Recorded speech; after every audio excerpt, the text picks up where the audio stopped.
Welcome back everybody to NGS Headline. Hello everyone, it's 9 p.m., so let's get started with NGS Headline. I'm the host of this show, Hiro Arai, the official NGS Navigator, here to bring you the latest info on NGS. We're into the second half of September now, and the season's moving right along. We've kicked off the second half of Moon Gazing 2022 in NGS, in addition to Moon Gaze Rapping, which is exclusive to the Moon Gazing event. Moon Gaze Emperor Rappy and Moon Gaze Great Rappy are also making an appearance this year. Be sure to keep an eye out for them as you play.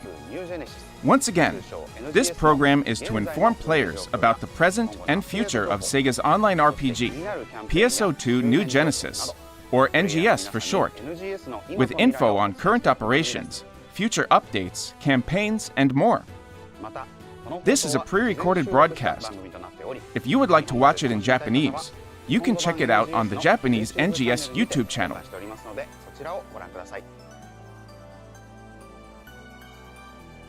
Without further ado, let's move on to the updates you've all been waiting for.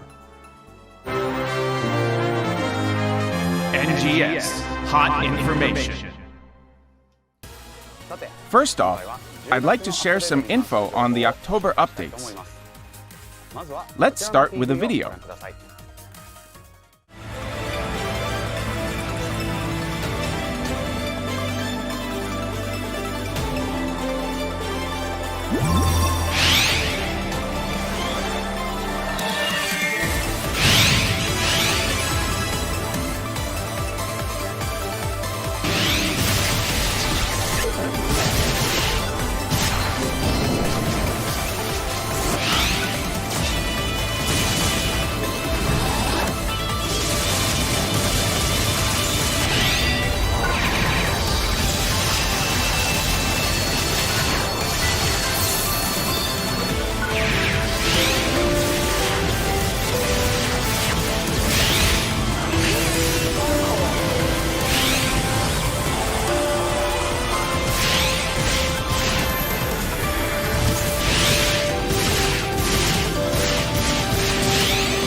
Nothing more difficult than some simple conversation, just as we are doing now.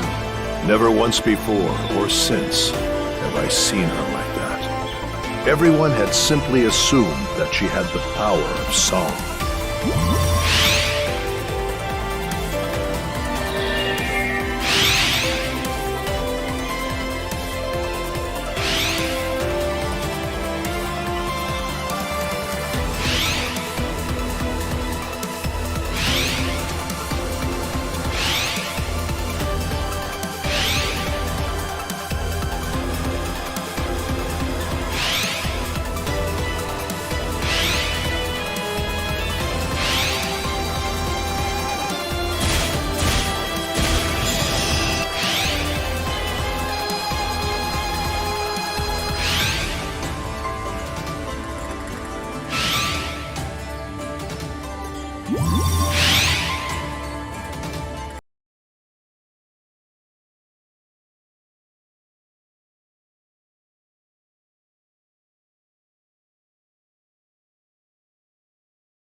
What did you think? Let me walk you through the updates with some slides. We'll start here. From October 5th, the level cap for every class will be raised to 65. Level up and try out the new sectors I'll be showing you later.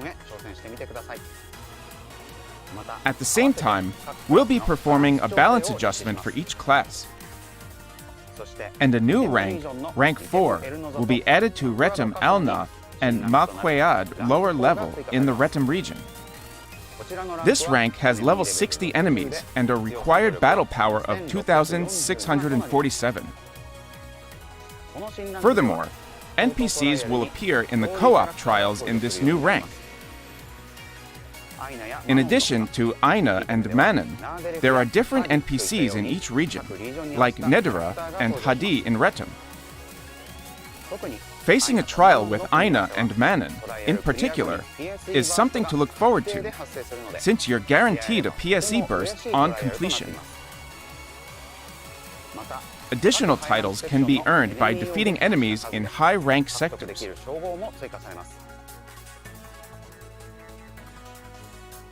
Here's a summary of the class balance adjustments to be implemented in October. The changes can be roughly divided into 3 categories.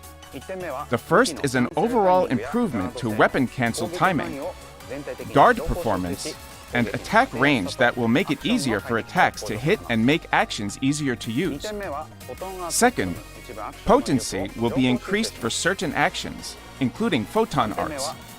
Third, photon blasts for all weapons will receive a potency boost and an attack range adjustment, to make it easier to employ these as powerful attacks. More details on these adjustments are already available on the official site, so go ahead and have a look there if you'd like to know more. We are also planning to enhance some weapons and actions with additional skills in a December update. Further details will be announced at a later date. It's time to move on to our next topic, details on the new high-rank sectors. In the new high-rank sectors, PSE bursts or PSE burst encores occasionally transform into a PSE burst forte. When a forte occurs, all the enemies that spawn during the burst will be golden rare enemies or megalodics, giving you a chance to get your hands on tons of rare items.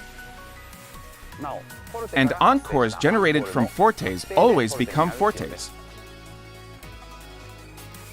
In addition, in all combat sectors, and at all ranks, once the PSE level rises above 2, it will no longer fall below that level until there's been a PSE burst. PSE burst encores are now enabled in combat sectors where they weren't before, like rank 1 areas in Elio and Retum.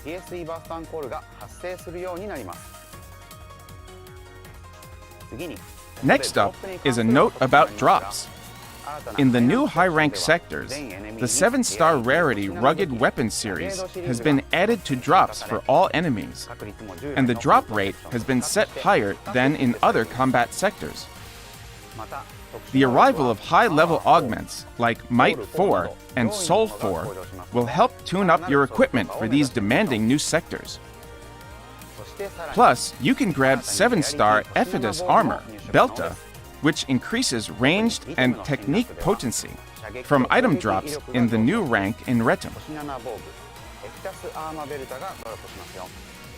This new PSE burst system will significantly boost your chances to pick up rare items, so we hope to see everyone growing their battle power and taking on these new high-rank sectors.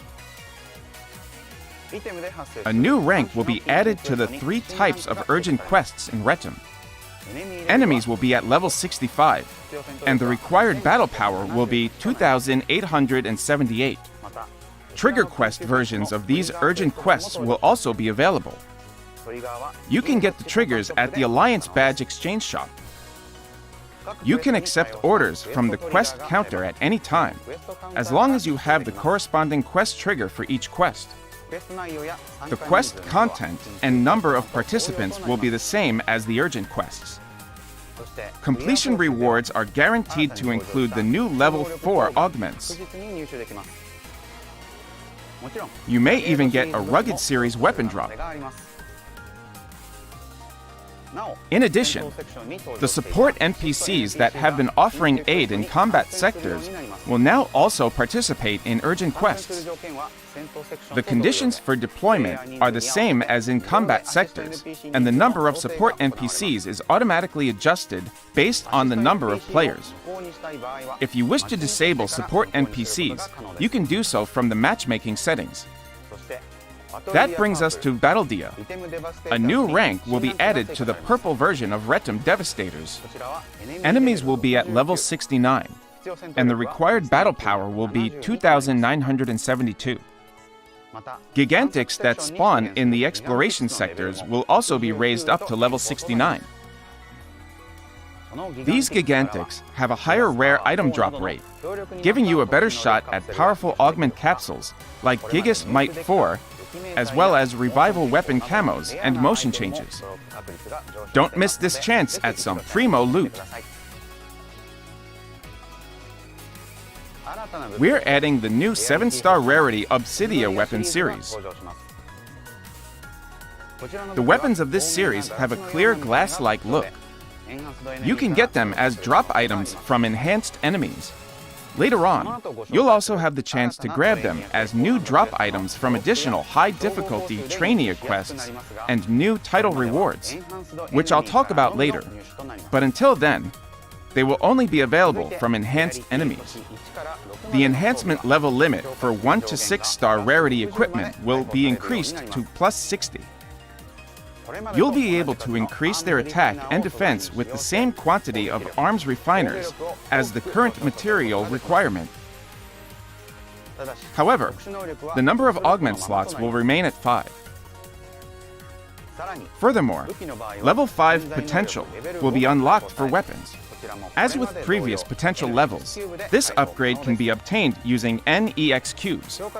Weapons can match the power of 7-star rarity weapons when upgraded to enhancement level plus 60 and potential level 5. So be sure to test out the performance of weapons you previously enhanced. Next up, more mini-episodes will be added, featuring characters from Retum and Kvaris. As with the previous release, you'll be able to get a glimpse into the everyday life of the characters and learn world secrets behind the main story. So make sure you talk to these characters when you find them in the ARC bases and in the fields. Now I've got a hodgepodge of new features and additional elements to show you. First, a new feature will be added to the world map, enabling you to teleport directly to region mag locations. I know many of you have been waiting for this feature. It should make daily tasks and other adventures easier to complete. Next, we're adding a music disc preview function to the scratch ticket and personal shop screens. Now you can try before you buy. This makes it even easier to fill up a playlist with your favorite tunes. The next new feature is for the ARC's ID change camera angle function. Now you can rotate vertically. Use this new flexibility to add a touch of personal pizzazz to your ARC's ID. New background images for your ARC's ID are also on the way. Give these new looks a spin. You can unlock the new images by earning certain title points. If you're not sure how to edit your ARC's ID, just ask Lydia, the ARC's Advanced Intelligence Support. A new task has been added to teach you these editing skills. The next update is about the quick menu. Previously, when customizing the quick menu, you were required to include classification titles. From now on, you'll be free to remove them. This will allow more space for menu items, for more flexible customization. The quick menu is a very useful feature, so please give it a try if you haven't used it yet. Now I have 3 communication-related improvements to share. The Gather Party Members function will be added to Ryuker devices. This function allows a party leader to request party members in different rooms to gather. We had previously announced the release of this function, but discovered a serious bug just before the release. It wasn't possible to resolve the bug quickly, so we had to postpone the release for quite a while. We apologize for the long wait, and we're happy to finally be able to release it now. This function allows party members who receive a request to gather to transfer it to the Ryuker device where the leader is located via a new notification. This is what to use when you want to gather party members who are playing in different areas. The next improvement is to search for currently recruiting parties, which will extend the search scope to all sectors in the same block. The search scope is currently limited to the same room. This will make it easier for players who previously struggled to find a suitable party to join. The final communication-related improvement is that you will now be able to see the most recent login information for Alliance members. The level of detail in the information displayed can be adjusted for each Alliance, so you can align the settings with however your Alliance likes to operate. From here, I'll be talking about some features we're adding to options. First, an option called Character Direction 2 will be added to the Lock-On Target Priority settings. Lock-On currently prioritizes enemies within a certain distance that are positioned at the closest angle to the front of your character. This new setting will prioritize nearby enemies and weak points that your character is facing. Depending on your playstyle, you may find it easier to fight this way. Why not give it a try? Next, we're adding a feature to allow the display of symbol art from other players' shops on the personal shop screen to be turned on and off. Try it out when using the personal shop. Furthermore, an option to turn off character motion correction will be added to the graphics settings.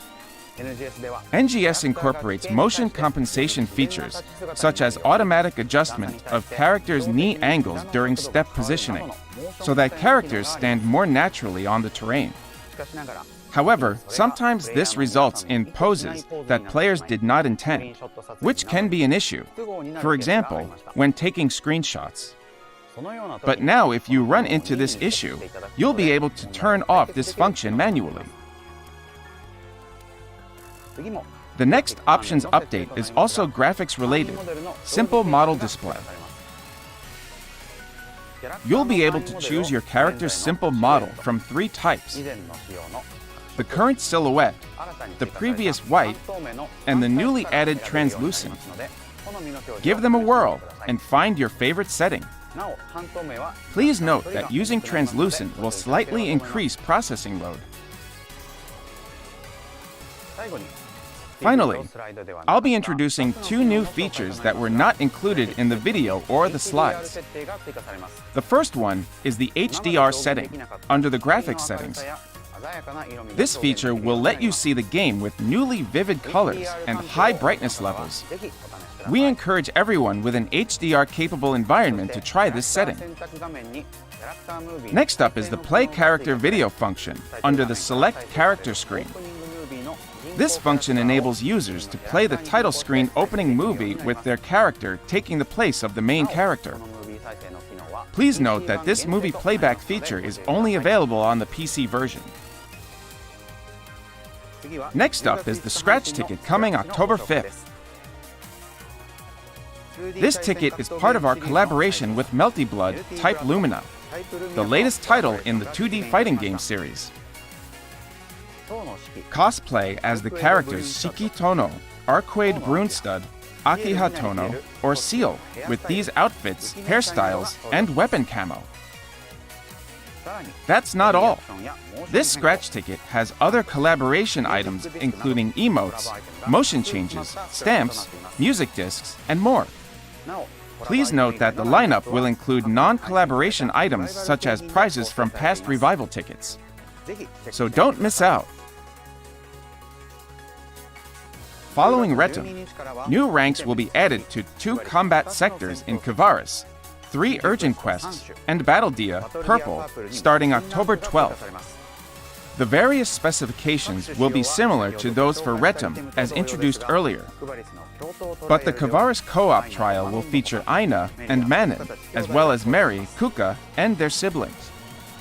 Furthermore, only the high-ranked sectors of Kavaris will drop the 7-star rarity Ephitus Armor Shaza, which boosts melee and technique potency.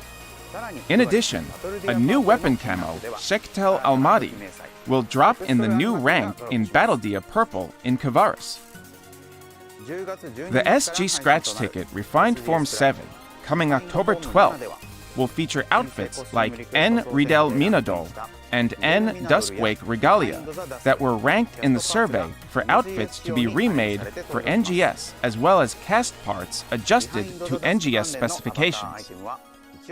Avatar items related to N. Duskwake Regalia will be featured items, so their win rate will be up to double the normal rate.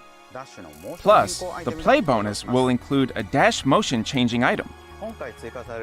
Please note that among the items being added, the items from the aforementioned survey will no longer be available after the next update, so be sure to grab them fast. Moving forward, the ARC's record will be held for Central Alio Board Stage 1, Central Retum Board Stage 1, and Central Kavaris Dash Stage 1 from October 12th to October 19th.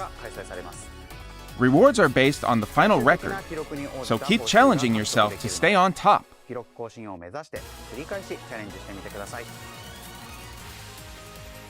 What's more, Mission Pass Season 13 will be offering accessories with the same look as the back unit Chiffron Proppa from PSO2 and the mag form Jacko that'll get your mag into the Halloween spirit by changing it into a spooky pumpkin. In addition, the augment capsules will be updated to Iradi Soul 3 and Vardi Soul 3. That's all for early October. Now let's move on to what's coming later in the month. First, let's watch this video.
How was it?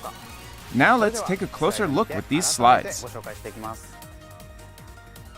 Starting October 19th, the new ranks will be added to the 3 combat sectors in Alio, 4 urgent quests, including Dark Falls, Interception, and Battle Dia Purple. Plus, in Alio co-op trials, you can expect help from not only Aina and Manin, but also your good buddy Dozer. In addition, only the high-rank sectors of Alio will drop Ephitus armor, Arga, a 7-star rarity armor that boosts melee and ranged potency. Also, as we mentioned earlier, assist NPCs will now appear in the new ranks of urgent quests, but not in Dark Falls Interception or the trigger quest Drill Dark Falls Interception R2. It's time to get spooky with the new AC Scratch ticket, Monster Masquerade 2022. Dress up for the Halloween event in haunted capes or outfits based on ghost pirates and sea creatures. Also, don't forget to add a little magic with the wizard-themed idle and dash motion changes. And now we've got an extra treat. The play bonus will include other versions of the wizard-themed dash and glide motion changes from this ticket. A new feature called the Ordinal Tower is coming to the Alio region on October 26th. The focus is on fighting boss enemies, and each time you complete a rank, a new rank is unlocked. The first time you complete each rank, you will receive the 3 types of 7-star rarity armor that drop in the high-rank sectors that we mentioned earlier. Other rewards will include arms refiners, N-class EX cubes, and accessories, so we encourage you to aim to complete the highest ranks. In addition, the title rewards set by class will ensure you get an enhanced 7-star rarity Obsidia weapon, so use your best class for a better score.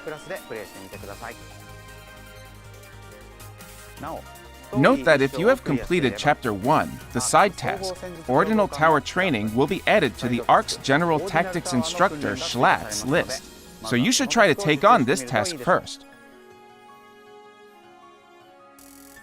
That's all for the updates coming in October.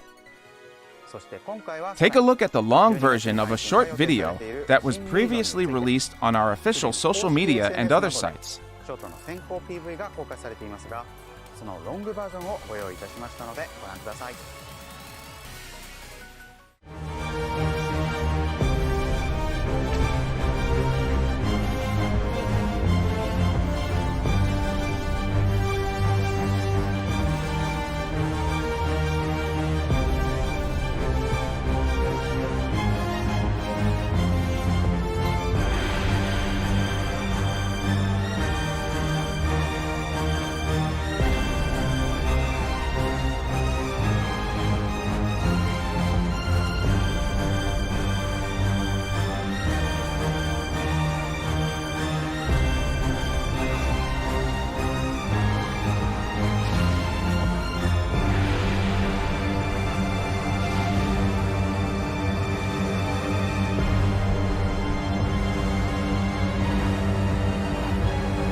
What did you think?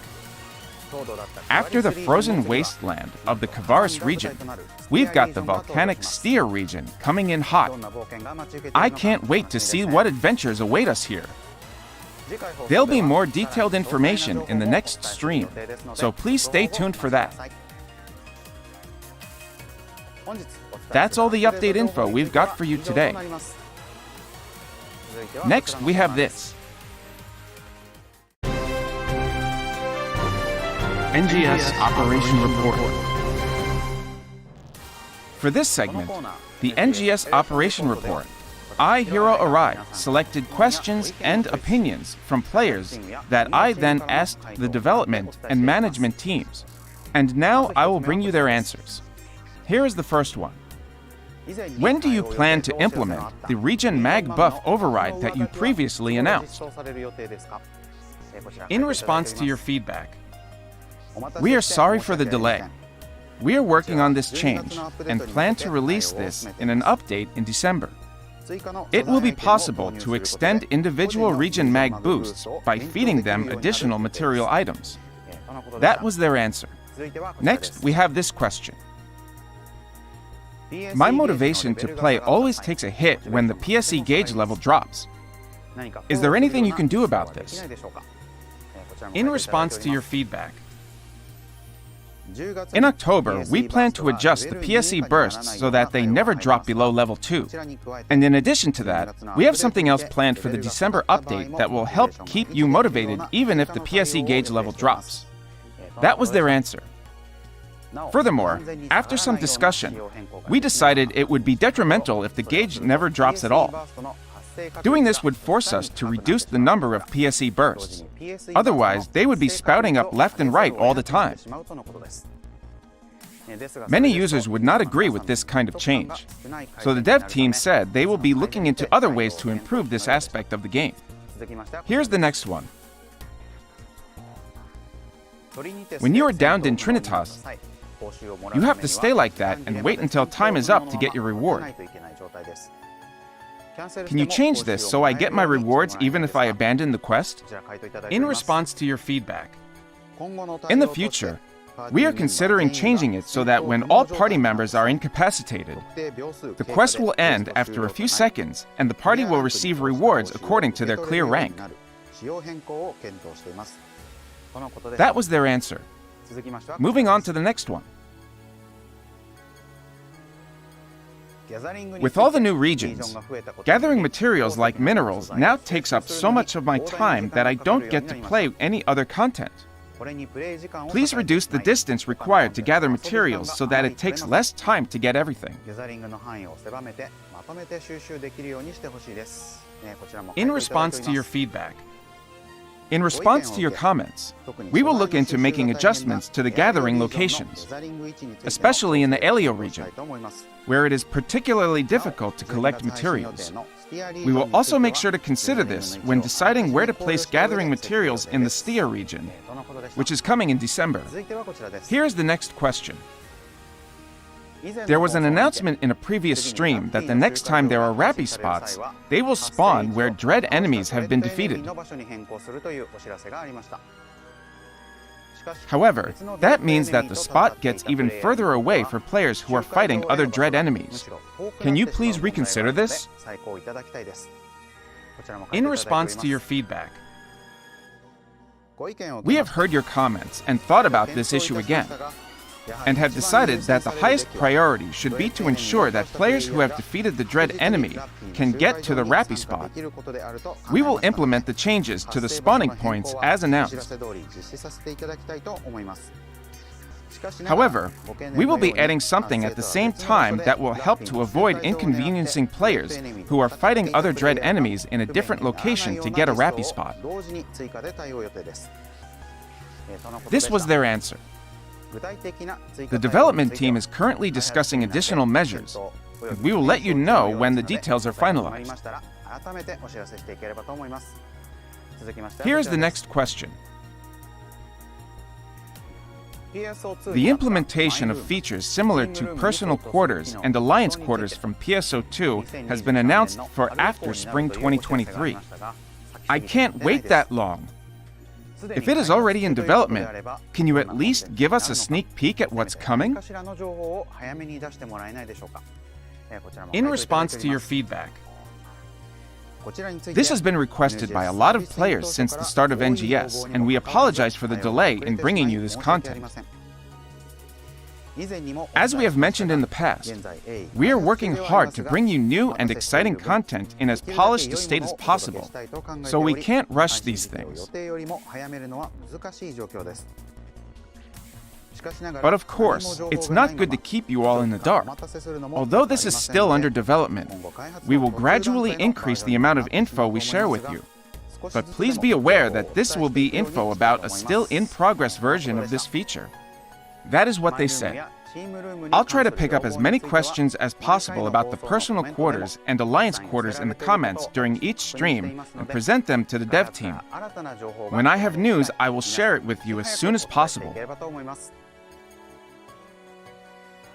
And that's all for the questions today. I'll continue to select comments and suggestions from you so I can drill the dev team and management team as much as I can. Please add hashtag NGS Headline to your tweets and share your thoughts and opinions about this program and the game. Next up, we have this. NGS Satellite Infomation. This segment revolves around information about NGS and other updates. I think this will get you even more hyped about the game. Let's dig right into the first topic. We will have a playable demo at the Sega booth at TwitchCon San Diego, a Twitch fan event held from October 7th to October 10th in San Diego, California, USA. We will hand out free NGS t-shirts to those who play the demo. Visitors will also receive an item code that can be used in-game, although there is a limit to the number of codes we can hand out. We look forward to seeing you there. Here is some new information about the collaborations. Get ready for a collab with the popular dark fantasy Overlord. It will include Ainz and Albedo avatar items, voice tickets, weapon camo, and emotes.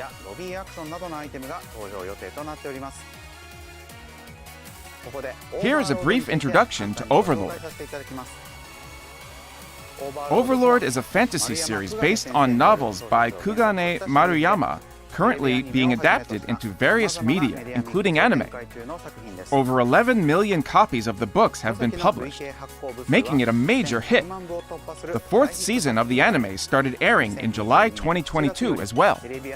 This intense dark fantasy has seen overwhelming popularity.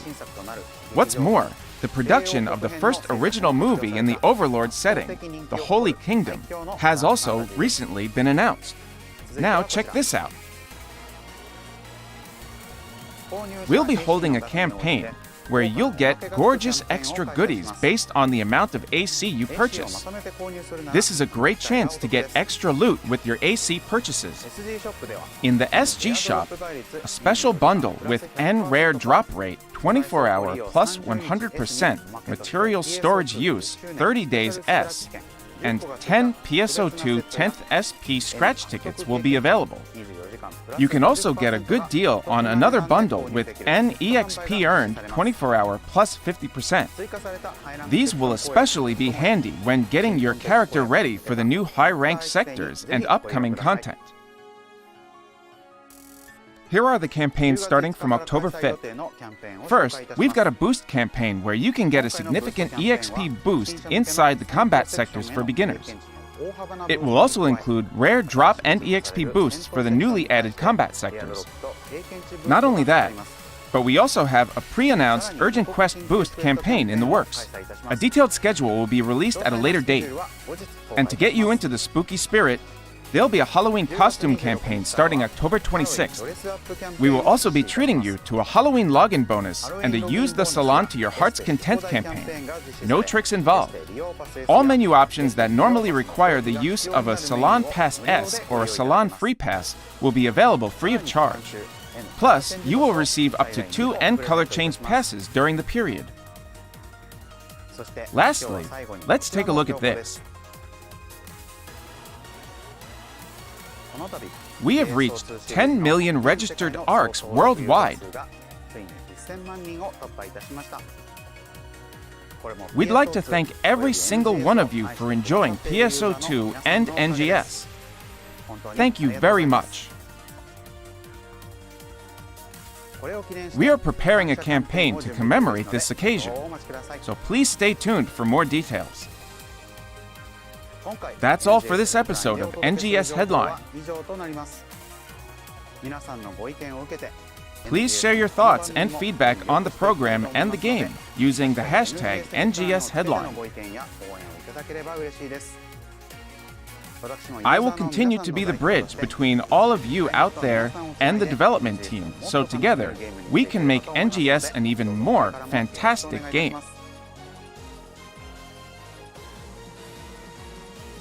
The next episode of NGS Headline will be on Tuesday, October 25th. We will be focusing on November updates. There will also be more about the major December update. Don't forget to like and subscribe. Now then, ARCs, see you in the next episode of NGS Headline. Thanks for watching here on Tuesday night. I'll see you on next NGS Headline. Bye-bye.